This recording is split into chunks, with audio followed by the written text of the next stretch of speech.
Thank you, Jay. We got Grace Chumash showing the slide presentation again, and we should be on slide 28. There you go, perfect. Okay, so I'm going to go through this relatively quickly since I know we're way over time. So we just want to highlight in this training some areas of the AR template for jurisdictions as we'll have on the slide, and then also the following two slides, there is the resources as you complete the template.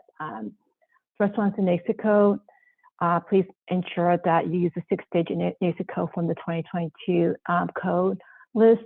We've included a link on this slide. We include the link actually on the tooltips tab as well of the template. SETI certification. Please review the tooltips to ensure you're selecting the correct SETI category based on your business certification, and for business that qualify based on category 4, jurisdictions above documentation that the current business is located in the CDFI investment area. Again, we include a link to the investment area map on this slide and on the tooltips, as well as a sample certification that you can find in the National Compliance Standards. Loan and investment transaction amount.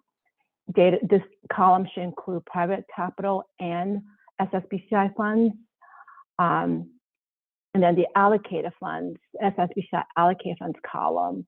This data should only include SSBCI funds, not the total transaction. For example, for a cloud support transaction, this is the dollar amount allocated funds set aside to cover the cloud support obligations.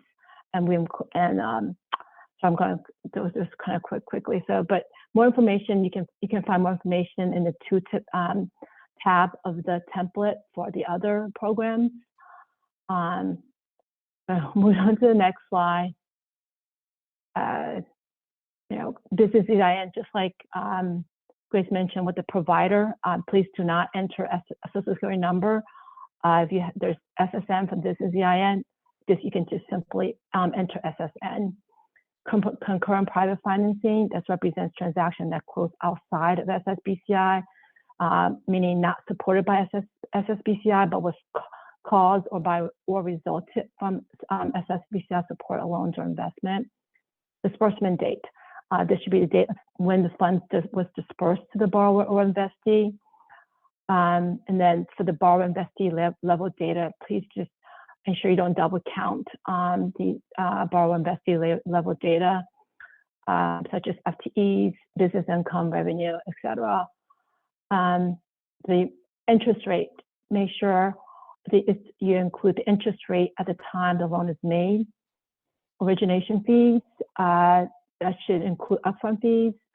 It should exclude fees paid to the program, such as guarantee fees paid to the state. Those fees should not be included in this field. Okay, last one. Just as a lot of these Grace mentioned, do not leave blank rows. Make sure to fill out all required fields.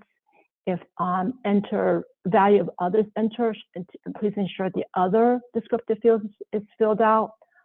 And then for any multi-selected fields, make sure you double click to show all the multi-selected values. And I think that's it on this slide. You move on to the last one on providers. On this slide, we include links to assist you in providing accurate information and provider tab for loan transactions. These lists are not comprehensive, just serve as valuable resources and complete the associated data tabs.